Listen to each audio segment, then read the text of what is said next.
பிஸ்மில்லாஹிர்ரஹ்மானிர்ரஹீம். அஸ்ஸலாமு அலைக்கும் வரஹ்மத்துல்லாஹி வபரகாத்துஹு.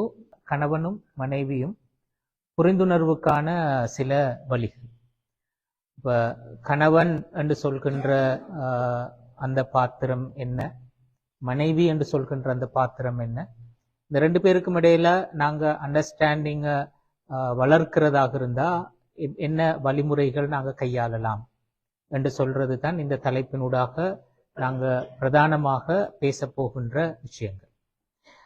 அப்ப இதுல முதலாவது நாங்க விளங்கிக் கொள்ள வேண்டிய ஒரு விஷயம் சம்பந்தமாக எங்களோட கவனத்தை கொஞ்சம் நாங்க குவிக்கிறது நல்ல நினைக்கிறேன். அதுதான் who is husband, who is wife.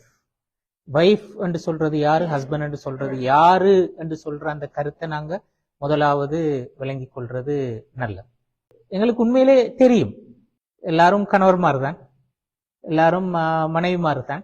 ஆனாலும் நாங்க அதனுடைய ஒரு உள்ளார்ந்த ஒரு ஒரு கருத்தை நாங்க சரியாக புரிஞ்சு கொள்ளணும். அப்பதான் புரிந்துணர்வு என்று சொல்ற விஷயத்த சரியான நடைமுறைக்கு கொண்டு வர என்று சொல்றது, அல்லது அதனுடைய பிராக்டிஸ் எப்படி இருக்கும் என்று சொல்றத அண்டர்ஸ்டாண்ட் பண்ணி கொள்றதற்கு ஒரு ஹஸ்பண்ட் எப்படி இருக்கணும், ஒரு வைஃப் எப்படி இருக்கணும், ஒரு ஹஸ்பண்ட் என்று சொல்றது உண்மையில என்ன, அதனோட மீன் பண்ற விஷயம் என்ன என்று சொல்றதை நாங்க அண்டர்ஸ்டாண்ட் பண்ணி கொள்றதுல அது பெரிய அளவுக்கு தங்கி இருக்குது. இங்க நான் முக்கியமா நாங்க விளங்க வேண்டிய ஒரு ஒரு முக்கியமான விஷயம், நாங்க எல்லாருமே ஆண்கள் பெண்கள். அப்ப இந்த ஆண் என்று சொல்றது தான் கணவனா, அல்லது பெண் என்று சொல்றது தான் மனைவியா என்று சொன்னா கண்டிப்பாக இல்லை. இந்த ரெண்டுக்கும் இடையில வித்தியாசம் இருக்கிறது. ஆண் என்று சொல்வதற்கும் பெண் என்று சொல்வதற்கும், அதே மாதிரி ஆண் என்று சொல்வதும் கணவன் என்று சொல்வதும் பெண் என்று சொல்வதும் மனைவி என்று சொல்வதும் ஒன்று அல்ல, ரெண்டும் வித்தியாசம். நான் ஆண் என்ற அந்த ஸ்தானத்திலிருந்து தான் பல சமயங்கள்ல நாங்க கணவன் என்ற ரோலை பிளே பண்ண பார்க்கிறோம். ஆணினுடைய அந்த குவாலிட்டிஸோட கணவன் என்ற ரோலை பிளே பண்ண போற நேரத்துல நிறைய நாங்க தவறு விடுகின்ற ஒரு சூழ்நிலை வரும். அதே மாதிரி பெண் என்ற அந்த குவாலிட்டியோட மனைவி என்ற ரோலை பிளே பண்ண போற நேரத்துல தவறு விடுகின்ற நிலைமைகள், அந்த சூழ்நிலை தோன்றும். அப்ப கண்டிப்பாக ஆண் என்பதும் கணவன் என்பதும் ஒன்றல்ல, பெண் என்பதும் மனைவி என்பதும் ஒன்றல்ல, ரெண்டும் வித்தியாசமானது. இதை நாங்க எப்படி வேறுபடுத்தி, குர்ஆன் இந்த ரெண்டையும் வேறுபடுத்தி இருக்கிறது. வேறுபடுத்துறதற்கான மிக முக்கியமான பண்புகளாக குர்ஆன் அடையாளப்படுத்தினது இந்த மூன்று பண்புகளையும், அமைதி, அன்பு, அருள் என்று சொல்ற இந்த மூன்று பண்புகளின் ஊடாகவும் தான் ஆண் என்பவன் கணவனாக மாறுகின்றான், பெண் என்பவள் மனைவியாக மாறுகின்றான். இந்த குர்ஆன் வசனம் எப்படி வருகிறது? சூரத்து ரூம்ல வரக்கூடிய வசனம், வமின் ஆயாத்திஹி அன் ஹலகலக்கும் மின் அன்ஃபுசிக்கும் அஸ்வாஜன் லிதஸ்குனு இலைஹா வஜஅல பைனக்கும் மவத்தன் வரஹ்மா இன்ன ஃபீ ذلك லஆயாத்தின் லிகௌமி யதஃபக்கரூன். இந்த குர்ஆன் வசனத்துல மூன்று முக்கியமான பண்புகள் சொல்லப்படுகிறது. ஒன்று அமைதி, லிதஸ்குனு என்ற அந்த சொல்லினூடாக அது சொல்லப்படுகிறது. இரண்டாவது வஜஅல பைனக்கும் மவத்தா, அன்பு, ரஹ்மா, அருள் என்று சொல்ற அந்த மூன்று சொற்கள் தான் கணவன் என்று சொல்றதையும் மனைவி என்று சொல்றதையும் எங்களுக்கு அடையாளப்படுத்தி காட்டக்கூடிய முக்கியமான மூன்று பண்புகள் அல்லது மூன்று சொற்கள். இது இன்னொரு வகையில சொன்னா, கணவன் என்பதற்கான டெபினிஷன் என்ன, குர்ஆனுடைய டெபினிஷன், குர்ஆனுடைய வரைவிலக்கணம், அத இந்த வசனம் சொல்கிறது. அல்லது மனைவி என்பதற்கான டெபினிஷன் என்ன, வரைவிலக்கணம் என்ன, அத இந்த வசனம் சொல்கிறது.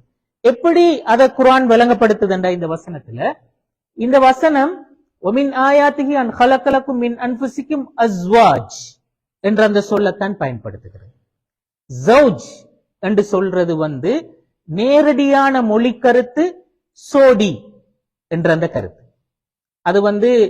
அது உண்மையிலே கணவன் அல்லது மனைவி என்று சொல்கின்ற அந்த பாத்திரத்தை குறிப்பதற்குரிய அந்த சொல் தான் ஜௌஜ் என்ற சொல்.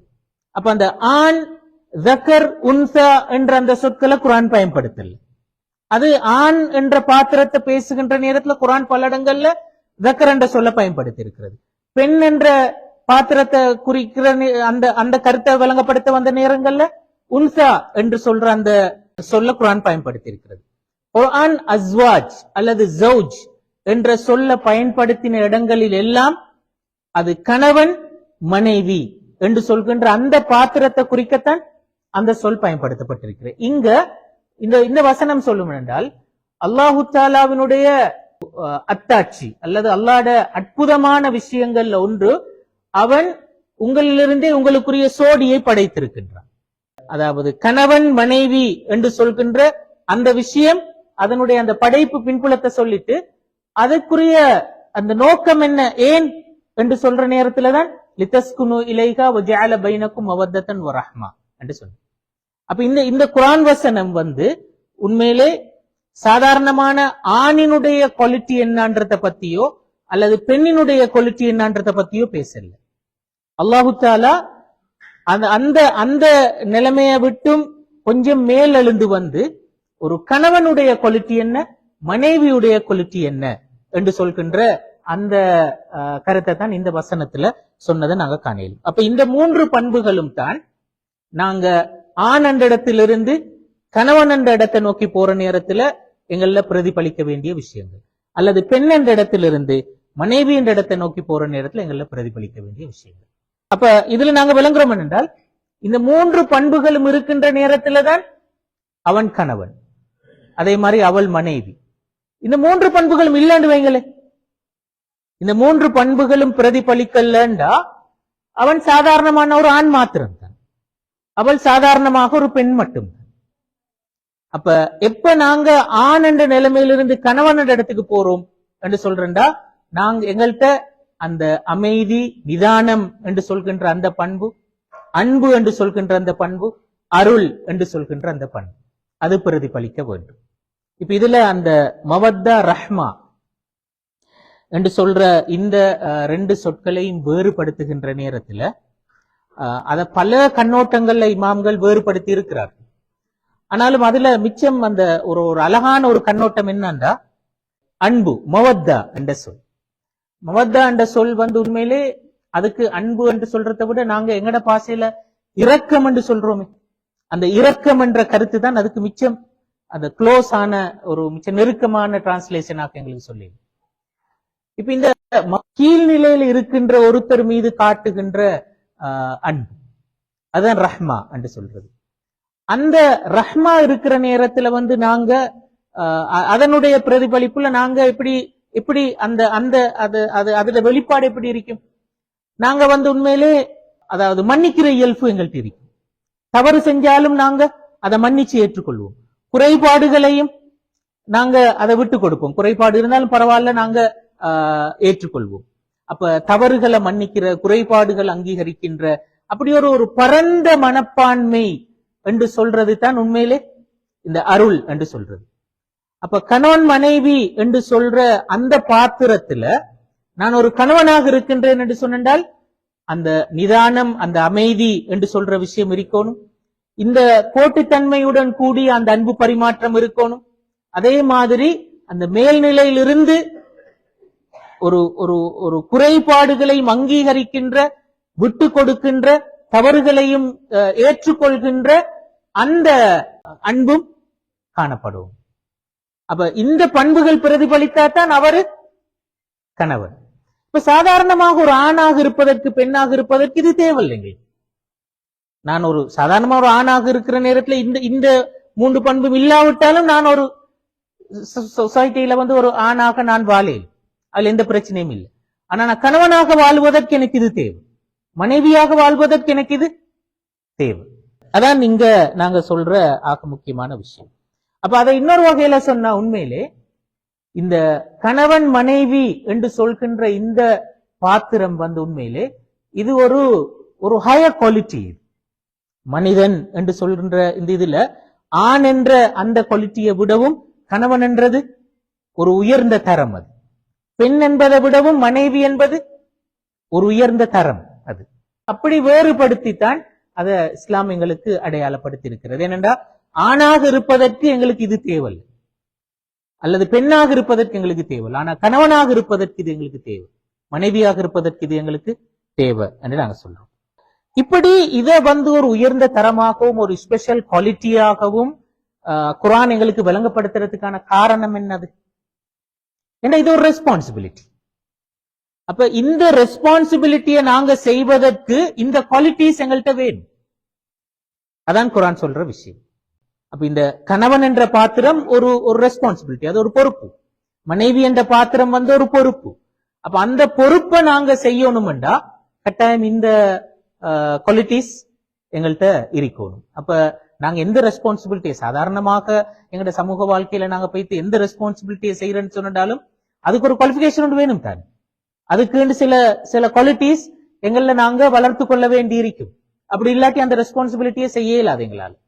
அப்ப அதே மாதிரி ஆண் என்ற பாத்திரத்துக்கான சில ரெஸ்பான்சிபிலிட்டிஸ் இருக்கிறது. அதற்குரியது எங்களோட பிறப்பிலே அல்லாஹு தஆலா நிறைய விஷயங்களை தந்துருவார்.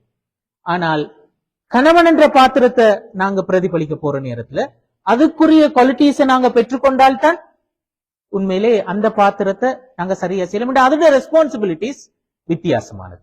ஆணுக்குரிய ரெஸ்பான்சிபிலிட்டியை விட கணவனுக்குரிய ரெஸ்பான்சிபிலிட்டி வித்தியாசமானது. அதே மாதிரி பெண் என்பதற்குரிய ரெஸ்பான்சிபிலிட்டியை விட மனைவியோட ரெஸ்பான்சிபிலிட்டிஸ் வித்தியாசமானது. அதை இன்னும் கொஞ்சம் நாங்க அழுத்தமாக சொன்னால் இது அந்த ஆண் என்று சொல்றதை விட கணவன் என்று சொல்றது ஏன் வித்தியாசப்படுகிறது, அதே மாதிரி பெண் என்று சொல்றதை விட மனைவி என்று சொல்றது ஏன் வித்தியாசப்படுகிறது என்று சொல்ற அது ஒரு ரெஸ்பான்சிபிலிட்டி என்று சொல்லி நாங்க சொன்னோம். அதை இன்னும் வலியுறுத்துகின்ற வகையில தான் அந்த கணவனுக்குரிய வேல்யூ என்ன, மார்க்கத்துல கணவன் என்று சொல்றதற்கு குர்ஆனும் ஹதீஸும் கொடுத்த வேல்யூ என்ன என்று சொல்றத இங்க ரெண்டு விஷயங்களை நான் சொல்லி இருக்கிறேன். அப்ப அது ஒரு வித்தியாசமான குவாலிட்டி, வித்தியாசமான தரம், அதே மாதிரி அது ஒரு ரெஸ்பான்சிபிலிட்டி என்பதனால் தான் இந்த வேல்யூ கொடுக்கப்பட்டிருக்கிறது. முதல்ல நாங்க சொல்றோம் அல்லாஹ்வுக்கு பிறகு மனைவி சுஜூது செய்ய தகுதியானவன் கணவன். ஹதீஸ்ல தெளிவா வாரதான் நீங்க நான் அந்த ஹதீஸை போட்டிருக்கிறேன். அதாவது லவ் அமர்து அஹதன் ஐ யஸ்ஜுத லி அஹத் ல அமர்து ஸௌஜா அன் தஸ்ஜுத லி ஸௌஜிஹா.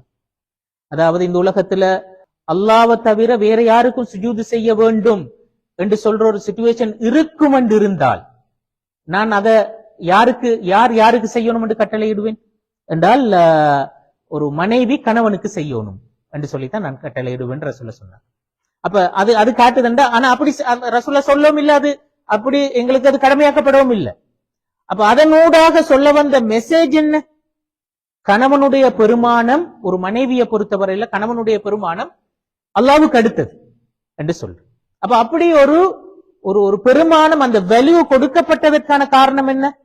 அந்த ரெஸ்பான்சிபிலிட்டி தான், அந்த குவாலிட்டி தான் அதுக்குரிய காரணம். அதே மாதிரி ரெண்டாவது சொன்னா மனைவியின் சுவர்க்கமும் நரகமும் கணவன் தான். ஒரு மனைவி அவள் சுவர்க்கம் போறதும் சரி நரகம் போறதும் சரி எதுல டிபெண்ட் ஆக இருக்கிறது? கணவனுடனான அவளுடைய வாழ்க்கை நல்லாக இருக்கிறதா மோசமாக இருக்கிறதா? நல்லாக இருந்தா அதன் காரணமாக அவள் சொர்க்கத்துக்கு போயிலும், மோசமாக இருந்தா அதன் காரணமா அது மட்டுமே காரணமாக்க முடியும் அவள் சொர்க்கம் போவதற்கும் நரகம் போவதற்கும் என்று சொல்ற. அப்ப இது கணவனுக்கு இந்த வேல்யூ ஏன் என்று சொன்னா அந்த ரெஸ்பான்சிபிலிட்டி தான் அதுவே காரணம். அதே மாதிரி மனைவிக்குரிய பெருமானம் என்ன? மனைவியிடத்தில் சிறந்தவன் தான் சமூகத்துல சிறந்தவன் என்று சொல்லி ஹதீஸ்ல வருகிறது.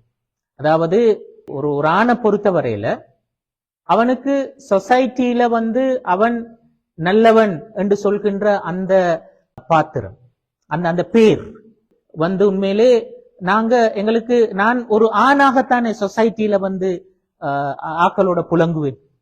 அப்ப அந்த குவாலிட்டியினூடாக எனக்கு நிறைய பேரிடத்துல நான் இவர் ஒரு நல்ல மனிதர் என்று சொல்கின்ற அந்த பேர் எனக்கு எடுக்கேன்.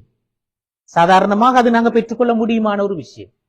பல சபைகள்ல நாங்க இவர் நல்லவர், நல்ல மனுஷன், நல்ல ஒரு ஆள் என்று சொல்கின்ற அந்த பெயர் எங்களுக்கு சாதாரணமாக கிடைக்கும்.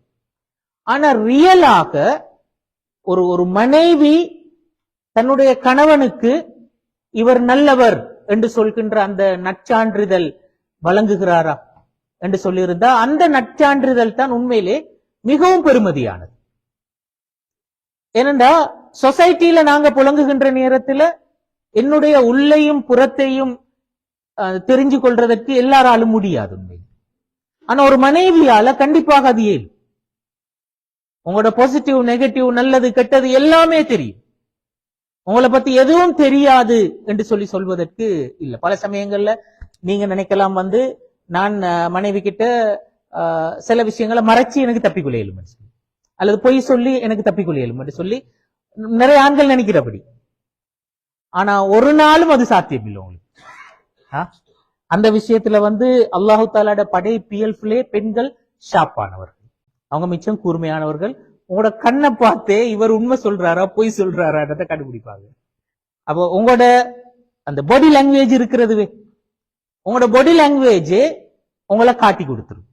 நீ இந்த விஷயத்துல பியோவாகிக்கிறீங்களா, உண்மையாகிக்கிறீங்களா இல்லையா, நடிக்கிறீங்களா இல்லையா, ஒரு களவொண்டு செஞ்சுட்டு வந்திருக்கிறீங்களா, ஒரு ஏமாத்தொண்டு நீங்க செய்யறீங்களா இல்லையா, இதை கண்டுபிடிச்சிருவாங்க.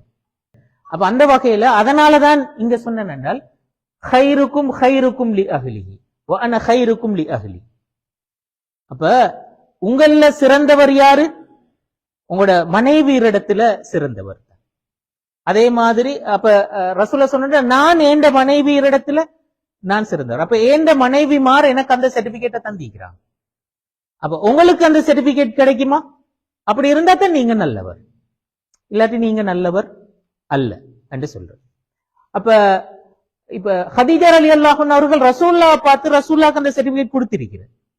ஹதீஜா ரலியல்லாஹு அன்ஹா இப்ப எங்களுக்கான அந்த ஹிரா குகையில ரசூல் ஸல்லல்லாஹு அலைஹி வஸல்லம் அவர்கள் போய் பயந்து வந்த நேரத்துல ஹதீஜா ரலியல்லாஹு அன்ஹா அவர்கள் ரசூலுல்லாஹ்க்கு கொடுத்த அந்த சொன்ன ஆறுதல் வார்த்தைகள் ரசூலுல்லாஹ்வினுடைய கேரக்டரை பிரதிபலிக்கின்ற வார்த்தைகள் தனது. அவர் சொன்ன பாருங்க, வல்லாஹி இன்னக லதஸிலுர் ரஹீம், நீங்க அதாவது உறவுகளை சேர்ந்து நடக்கிறீங்க. வதஸ்துகுல் ஹதீஸ், பேசினா உண்மை பேசுறீங்க. வதஹ்மிலுல் கல், அதாவது தந்த வாழ்க்கைய கொண்டு போக முடியாம கஷ்டப்படுகின்றவர்களை நீங்க சுமக்கிறீங்க. அதே மாதிரி வதக்ஸிபுல் மஅதூம், இல்லாதவர்களுக்கு நீங்க உங்களோட உழைப்புல இருந்து கொடுக்கிறீங்க. வதுக்ரி அவ்வைஃப், உங்களோட விருந்தாளிகளை நீங்க கௌரவப்படுத்துறீங்க. வதுஈனு அலா நவாஇபில் ஹக், யாருடைய உரிமையெல்லாம் மறுக்கப்படுகிறதோ அவங்களோட உரிமைகளை நீங்க பெற்றுக் கொடுக்கிறதுக்கு நீங்க உதவி செய்றீங்க. இதெல்லாம் ரசூலுல்லாஹ்வோட குவாலிட்டிஸ்.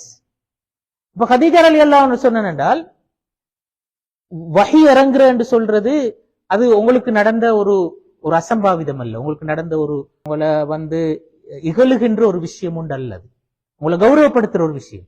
அல்லாஹ் நிச்சயமாக உங்களை இழிவுபடுத்த மாட்டான். ஏண்டா உங்களோட குவாலிட்டி இப்படி இருக்கிற ஒரு ஆள் அல்லாஹ் இழிவுபடுத்துவானா? மாட்டான். இப்ப இது ஒரு மனைவி தன்னுடைய கணவனுக்கு கொடுத்த சர்டிபிகேட்.